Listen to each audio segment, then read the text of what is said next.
We're going to call this meeting of the Board of Directors of Sandy Pines Wilderness Trails to order. This is September 16th, 2022, and the time is 7:05. Our first order of business is an invocation from our newest board member, Vacancy.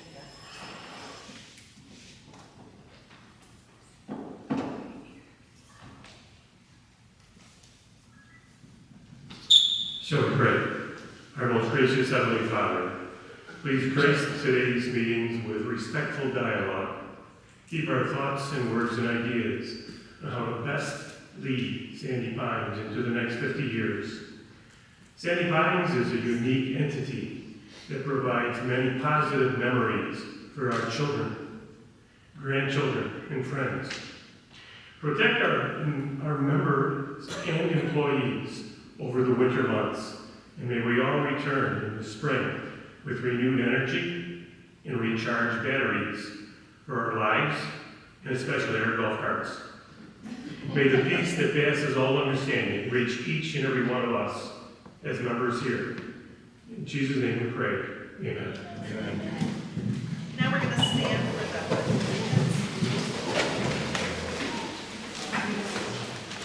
I pledge allegiance to the flag of the United States of America and to the republic for which it stands, one nation, under God, indivisible, with liberty and justice for all.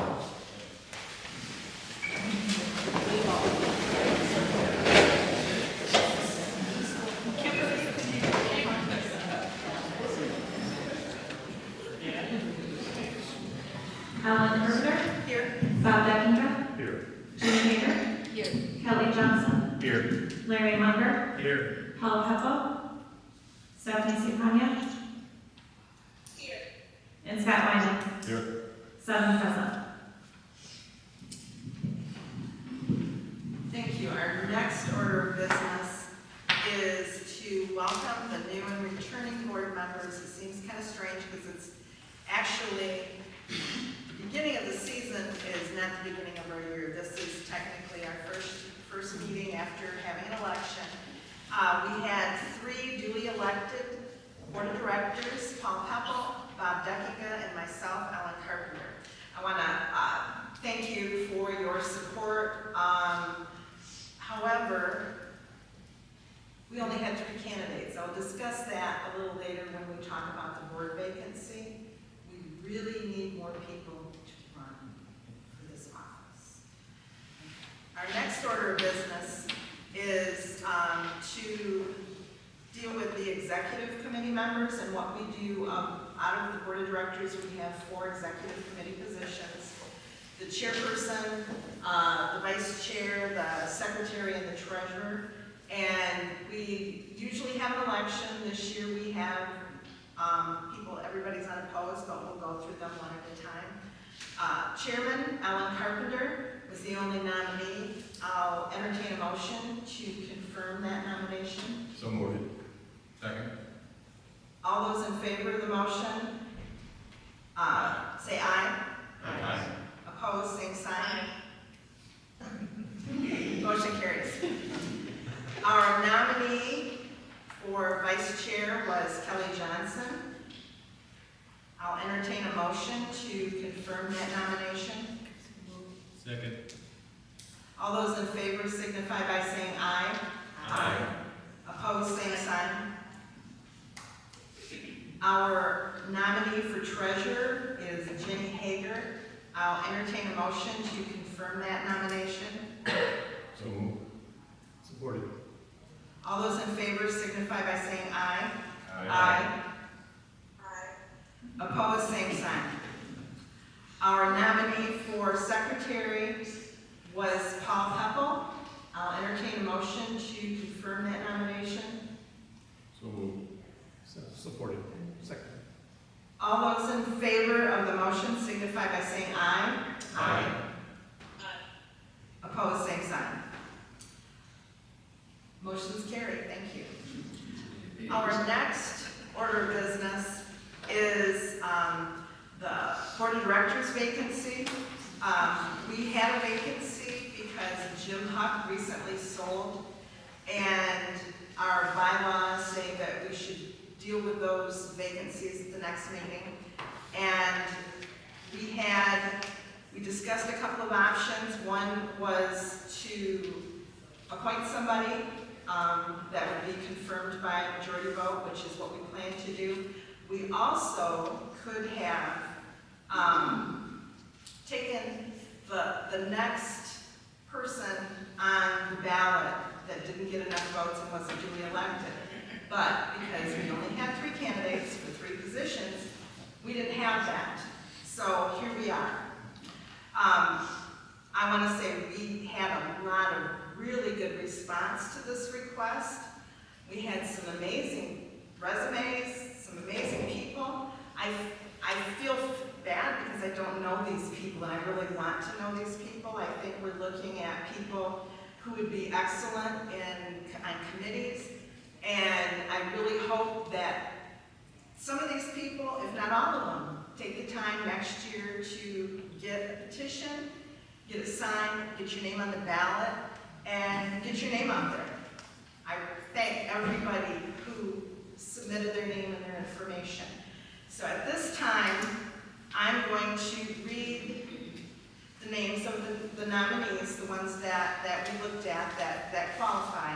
What we're going to do after that, we're going to do a simple vote, and hopefully we can get this accomplished in hopefully one or 2 rounds.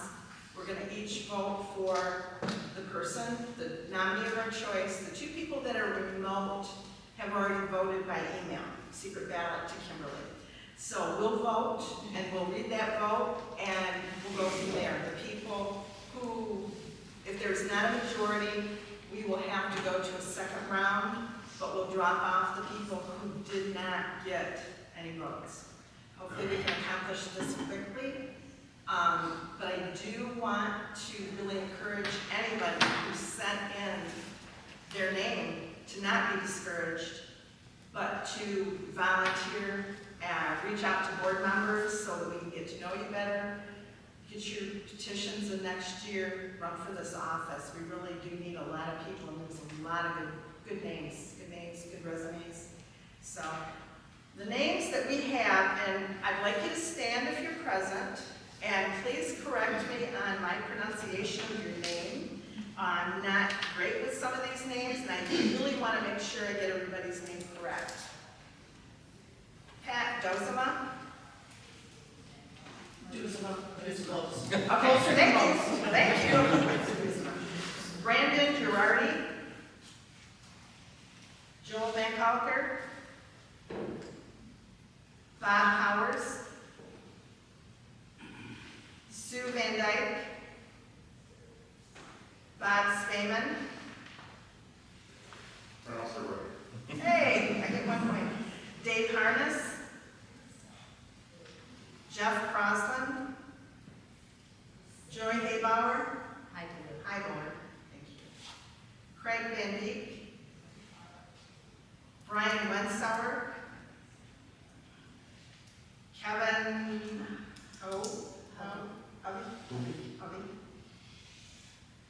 Muharrem Bektis. Brian Muffner. Jason Ainsworth. Scott Doyle. Rick Day. Jackie Lefebvre. Keith Zugo. Ken Davis. Mark Mastola. Kiara Hilton. Okay. I'm going to keep those emails, and I'm probably going to come looking for some of them. Fair warning.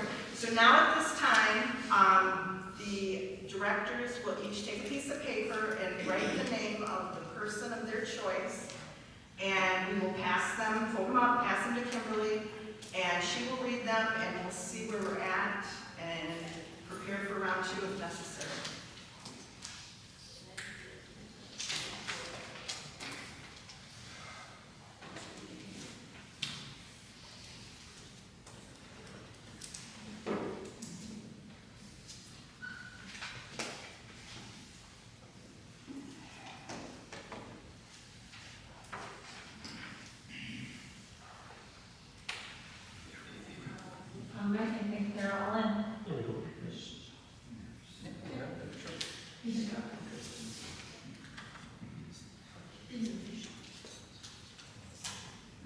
So first one, Rick Day. Rick Day. Joel Van Tucker. Rick Day. Bob Powers. Rick Day.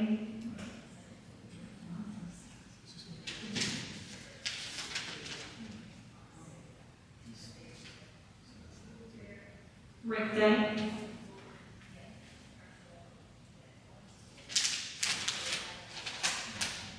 And Brandon Girardi. So Rick Day had the most with 5 votes. 5 votes? Okay, that 5 votes is majority. So we will, I'll entertain a motion to confirm that vote. So moved. Support. All those in favor of the motion signify by saying aye. Aye. Opposed, same sign. Motion carries. Now, I want to let everybody know that this, when we fill a position like this, no matter how many years there are left in the office, it's only until the next election. In this case, this position would have come up for election next time. For those who are considering running next year, your petitions are due 60 days before the election in August. And if you want to be considered, you go to the office, get a petition, you need 25 signatures. And I really want to encourage people to do that. Our next item of business is the approval of new park members. Jeff, could you give us all the information on the new members this month? Or actually for Absolutely. So August sales was another busy month. We had 29 sales through the month. 17 were through for sale by owner, 11 were through our sales department, and we had 1 transfer. That impacted 57 individuals, 49 are new members, and we had 6 that are existing members that just sold their original and moved into a new site.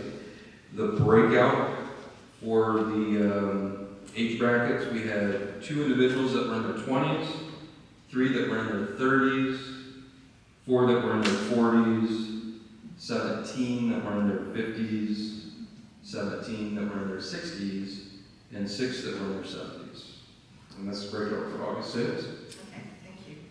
I'll entertain a motion to approve these new park members. So moved. Second. All those in favor of the motion signify by saying aye. Aye. Opposed, same sign. Motion carries. Our next item is the approval of the August 2022 minutes for the Board of Directors meeting. Do any of the directors have any corrections and additions to the ones that Ginny and Bob gave us a little bit ago?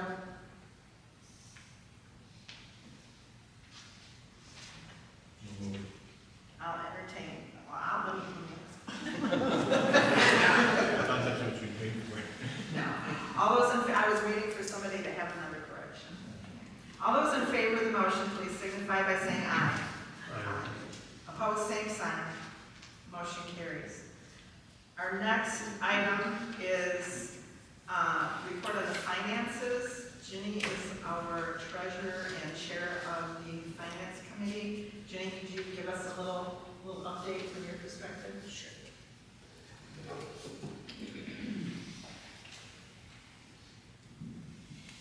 The Finance Committee met last week, Friday. We had a little lower attendance than we have had compared to this summer. We just had great attendance, but as you know, a lot of people it's fall and they're not here or they're involved in other things.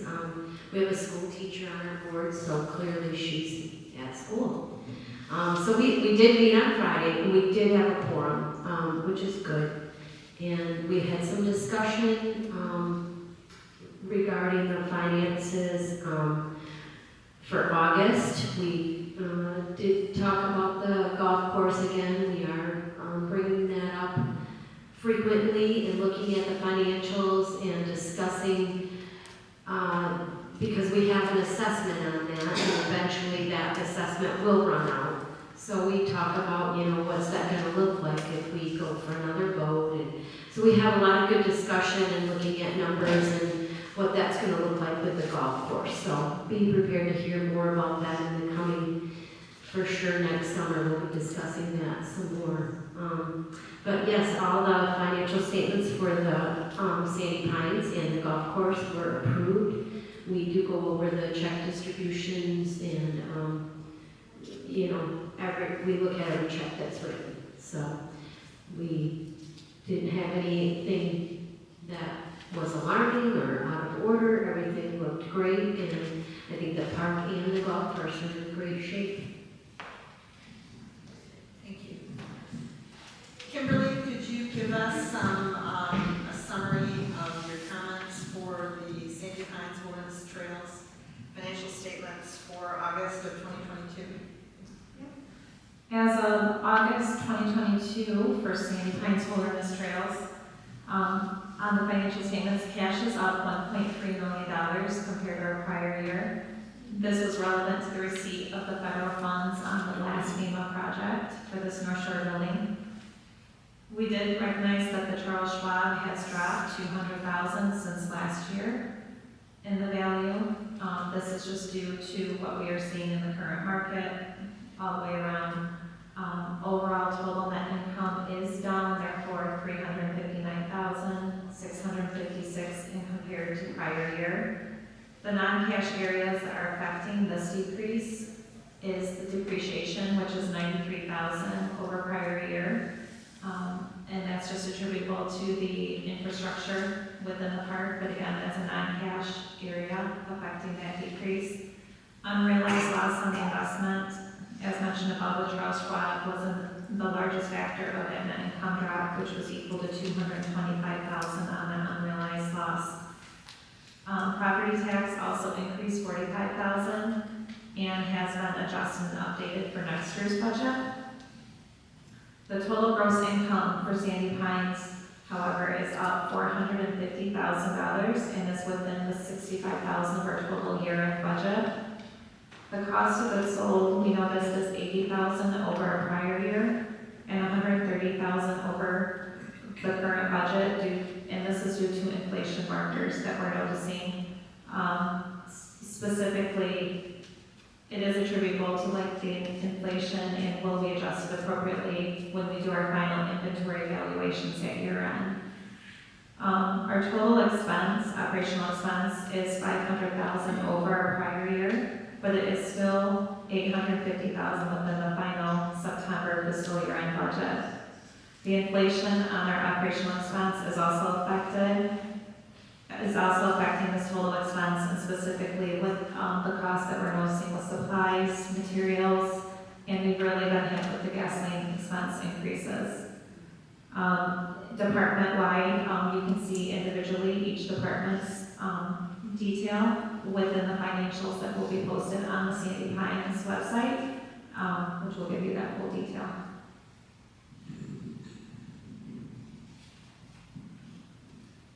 Do any of the directors have questions or comments on Sandy Pines Wilderness Trails financial statements for August? Hearing none, I'll entertain a motion to approve the August 2022 Sandy Pines Wilderness Trails financial statements. All those in favor of the motion signify by saying aye. Aye. Opposed, same sign. Motion carries. Kimberly, could you give us an update on the Lake Monterey golf course, please? Lake Monterey Golf Course, total cash as of August 2022 is up $120,000 from our prior year. This was due to the previous payoff of receivables that was sitting in the current receivables and the increase in the net income for the golf course. There will be a final receipt of the receivable payoff before September 30 year end. These receivables are related to members that might golf at the golf course and end up charging to their membership account, and that is a payoff from Sandy Pines, so Sandy Pines receives those payoffs. Lake Monterey Golf Course also intends to make an additional payment on the long-term note payable to Sandy Pines before year end. Total gross income is up across the board for a total increase of $60,000 and is $22,000 over the fiscal year end budget as of August month end. Operating expense is $20,000 over prior year, with most of the increase on the repair and maintenance done on the golf course. However, it is within $59,000 of our fiscal year end budget. Total net income overall is $30,000 over prior year and $65,000 over fiscal year end budget. So the golf course is looking good this year. To reiterate the note that was mentioned before with the assessment, $270,000 of that net income, $270,000 does come from the assessment from our members, and that's operational support for the golf course. And another $54,000 is capital support for the golf course, which comes from the assessment. It has been a good year financially for the golf course with new things that they've added there. So we'd like to see where that goes. And again, these financial statements will be posted on the Sandy Pines website under the finance tab after this meeting. Thank you. Do any of the directors have any questions or comments on the Lake Monterey Golf Course financial statements? Hearing none, I'll entertain a motion to approve the August 2022 Lake Monterey Golf Course financial statements. So moved. All those in favor of the motion signify by saying aye. Aye. Opposed, same sign. Motion carries. Our next item on the agenda are comments from the chair and the park president. And I want to thank, first of all of you for taking time out of your Friday evening and coming to this meeting and participating. I also want to say a special thank you to Larry and Peggy Finkbeiner for all the hard work they're doing at the golf course. They're investing a lot of their time and energy into trying to make this golf course successful. It's become, a warm and friendly place, more so than it ever has, I think. And I'm golfing for the first time in, I don't want to say how many years, a long time. And I'm really, really enjoying it. I didn't say I was golfing well.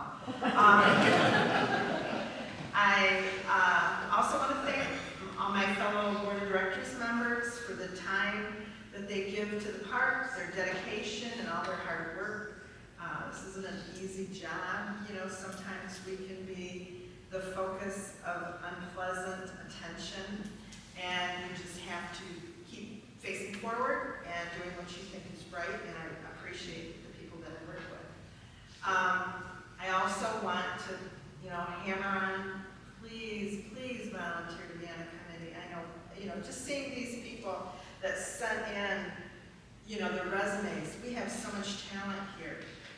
Not all of the committees are a big time commitment, and some of them, you can participate remotely. If you go to Florida in the winter, usually committees don't meet in the winter. Sometimes they work on projects over the winter, but please volunteer to be on a committee. We want your participation and we want your opinions. To be part of the solution here. We have things that come up. We really want people to step up and be part of that solution. And also a little plug in for safety and security. When you're out in the park, if you see something, say something. This time of year, there's not that many of us here, and there may be something that you think maybe somebody's seen that they haven't. Take a moment if you see something out of place, something the way it's not normally looking, somebody that you don't think belongs here, and call PSOs. Jeff? Thank you. Yeah, I'd just like to reiterate as well, for all the candidates that put their names in the hat for this vacancy. One, thank you, and two, to Ellen's point, we do have a ton of opportunity for anybody that does want to take advantage of committees and running for board elections. We have them every year, right? So we have 3 that rotate every year, and we have a lot of good candidates out there, so thank you for that. Also want to thank the board for all the support this year. We've had a really good year. We've thanked the staff earlier this week with staff appreciation luncheon. The staff is here to serve this community, and they've done a phenomenal job this year. I think we've really had a great season. And you the members, thank you again for a great season. This year was we had really good changes made in public safety, recreation, maintenance continues to knock it out of the park. And a lot of the member writing questions, face-to-face questions, things of that nature. People stopping into the office to talk to myself or Kimberly. We do listen, we do hear you, we do follow up with a lot of the stuff that comes across our desk, and we do try to make a difference on a lot of the recommendations that the members bring into us. So thank you for that. Let's take a look at what we're going to focus in on during the off-season. The off-season, I remember when I first took this job, people were asking me, do you guys really work in the off-season, or do you just kind of, go home and drink coffee? And no, we do work. We've got a lot in front of us for 2023. We have a ton of feedback on the new dynamic system. Again, apologize for the glitches that popped up during this season. I've been through many deployments. That's not unusual, where when we start changing computer systems, we run into glitches. The team's going to be working on resolving any of the links issues, where you go in and try to connect to your statement, pay your bill online. We had a ton of challenges with the guest passes. And then the renewal process for 2023, we're gonna enhance that as well. We'll probably add a couple of features to a couple of items to the renewal process, but we've got some work to do there. We're not done, and when you guys come back, we want to make certain that that's ironed out for you. This little thing called Spectrum Charter, that thank you for voting and approving that. We all will get TV and Wi-Fi this year. We have already started to kick off our meetings with the Spectrum Charter. We signed the contract at the end of August, and in the contract, they have to get us connected within 120 days.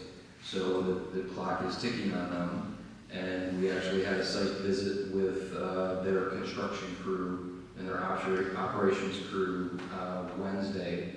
They came and they did a walk through the entire park, locating where they're going to start digging and dropping new fiber. So that is actively going right now. You may start seeing some activity yet this month in September. They want to make certain, and we'll put these posts out there as well through communications. When we start getting closer to turning this thing on, it'll be turned on at night, basically while everybody's sleeping. So if we have people in the park and we have Spectrum people walking around connecting things, I'll make certain that you don't get freaked out about that. But they're actively working to make certain that we are going to hit that deadline. Phase 2 pool, we've got some work to do there. We've already started to get some engineering estimates on the Phase 2 pool. We've met with the Allegheny County Health Department. We're starting a process of applying for permits and things of that nature. So we're drafting what we call the scope of work for that project. And we've narrowed it down to the pool committee. When I say we, the pool committee is actively involved in this process. We've got right now 4 or 5 pool companies, construction companies that we would send this out for quote. So that's something we're working on in the off season as well. Lake development project, We had a lot of lists, Jim Buchanan, who's leading that group, and I know Larry's on that committee, Stephanie Sepana, is our liaison, Paul Pepple. That's been a huge focus. You know, the lake is our number one asset. We have hired a consultant, for lack of better terms, to try and pull all of our permits. If we want to do something on the dam, we have to pull it one permit. If we want to put wells in, we have to pull another permit. If we want to do any kind of anything that touches the lake, if it's a different project, it needs a different permit. And I don't know if anybody's dealt with the Michigan government, Eagle, but it takes a little time for them to process the paperwork. So we've consulted with a group that's putting all of this together for us. We already have permits approved for one well in phase 3. That's going to start taking place here this fall. We're going to have Consumers Power run some power to that site over in phase 3. We've got quotes and permits being not written, but applied for adding riprap to the dam. So we are starting to make progress. We were hoping to have some of that progress done this season. It's just taken way too long, so we kind of lit a fire under the permit process, and we're starting to see some fruits of that work there. FEMA storm shelter. So, disappointed that the South Shore building was voted down. We still need a solution for safety in phase 2 and phase 1 for a storm shelter. So, the off season, and I haven't really brought this up to the board yet, but we may try and do a workshop in October, just even if it's by Zoom, because everybody's going to be heading out here pretty soon. But what's our plan for safety in storm shelters? Because we are blessed to have local support from the township and state officials that want to give us money. And so if the South Shore building isn't something, I've got a ton of feedback on that. It was too big. We didn't like the activities that was in there. Can we scale it down to just, CCs like we have in phase 3? We need to put a plan together so we don't lose those funds, because the other option is we pay 100% of that out of our pocket, because we don't have a solution for safety in phase 1 and phase 2. I've heard comments. I'm not on Facebook or Instagram and Snapchat and all that other stuff, but I've had comments forwarded to me that, hey, those brick buildings are storm shelters. In phase 3, they're official storm shelters. These 50-year-old CCs, they are brick buildings, but they are not storm shelters. They might be a little bit better than a trailer, but they are not storm shelters, and we need to get some safety for phases 1 and 2. So we want to take advantage of those funds. I did get some feedback as of actually this afternoon, and again, I apologize in advance I apologize now to the board that I have in front of us, that I actually got the feedback on the way over here. But that grant process for the South Shore building, we did not get the funds. They did turn down that project for us, but they have asked us to resubmit within the next couple of months. So that's again where we need to, what's our plan? Because they want us to come back, and they do want to make certain that we have a safety strategy for Sandy Pines. The last one that I have, as far as off-season projects, are when I first took the job here, we were in the process of what was called PA 330, and that was to have self-policing here of our public safety.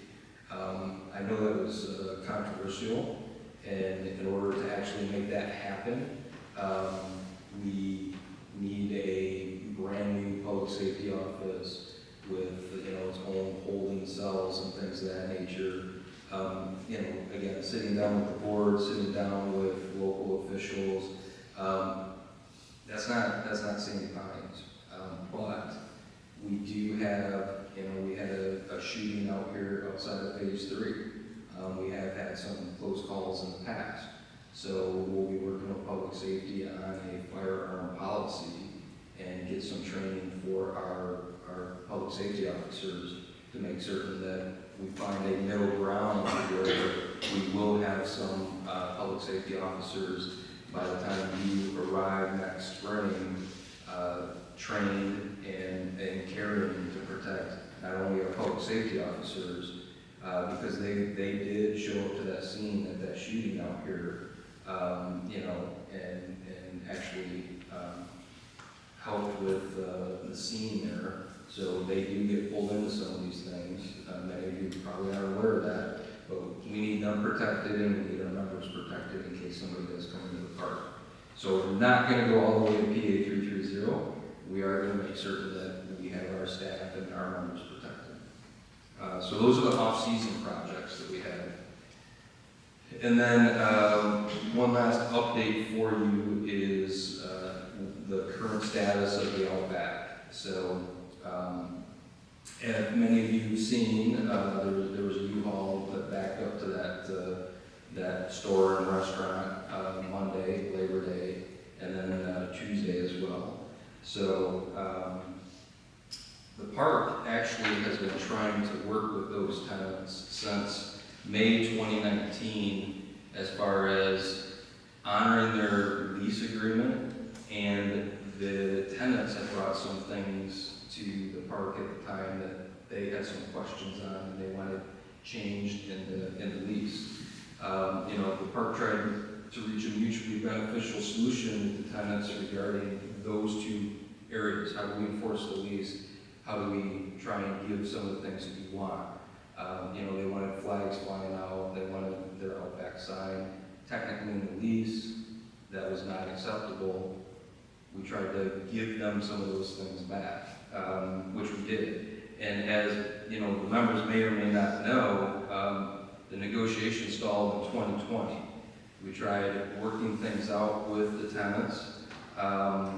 We couldn't come to a middle ground. We then entered legal actions in January of 2020.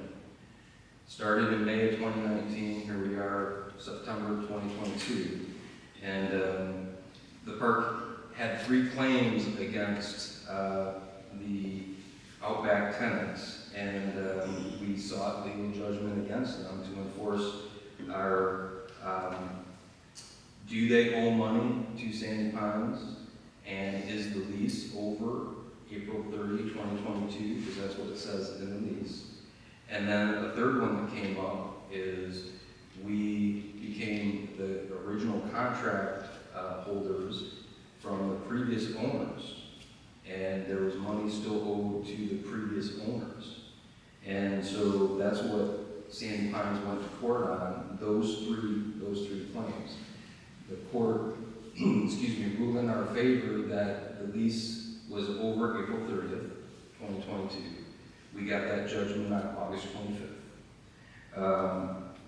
The court also ruled in May of this year that those tenants did not pay in full the original contract to the previous owners.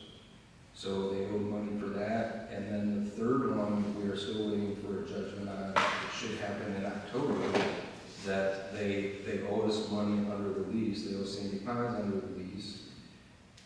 But how much? There's a dispute on how much. The tenants in turn had 12 claims against Sandy Pines. The court has thrown out all 12 of those claims. They are not valid. We've honored our agreement as we said we would. So their 12 were thrown out of court. Ours were enforced so far. So, you know, what does that mean? You know, Sandy Pines has continued to honor its contractual agreements with members, vendors, and government agencies. And the only thing that we wanted the Outback tenants to do is honor theirs. And if they honored theirs, then we were good. The Outback did not honor their contractual agreements to the park, and you, the members, this is costing you, the members, money. A 3-year court case. This is coming out of your dues. They are impacting you as a member as well. They are no longer tenants of Sandy Pines. The contract is up. They backed the U-Haul up. They took a lot of stuff out of that building. They are no longer tenants. And we also have terminated their membership based on our bylaws. There was a process. We followed our process. We followed the bylaws. We made certain that our I's were dotted, our T's were crossed. One of their claims that was thrown out of court was we didn't follow our process and we illegally terminated them. Judge didn't say that. So, why do we bring this up now? There was, over the last 3 years, there was a lot of communication, unofficial communication going on Facebook, social media, how things are not right, how the park is not, how the park is not treating these individuals fairly. We have treated them fairly. They're no longer tenants, they're no longer members of Sandy Pines, and we thought at this time it was the time to share the facts, and that's kind of where we're at today. So, what does that mean going forward? We're going to have Ian in communications. He and I are going to put out a survey to the members. What do we want to see in that area? We have an empty store. We have an empty restaurant. I've already had people come in and ask for some information. I've had 4 or 5 people say they're interested in putting a restaurant in there again. And they've got some really good ideas. But what do we as members want to see in that area? We've got a blank slate, so it'll cost some money. Hopefully,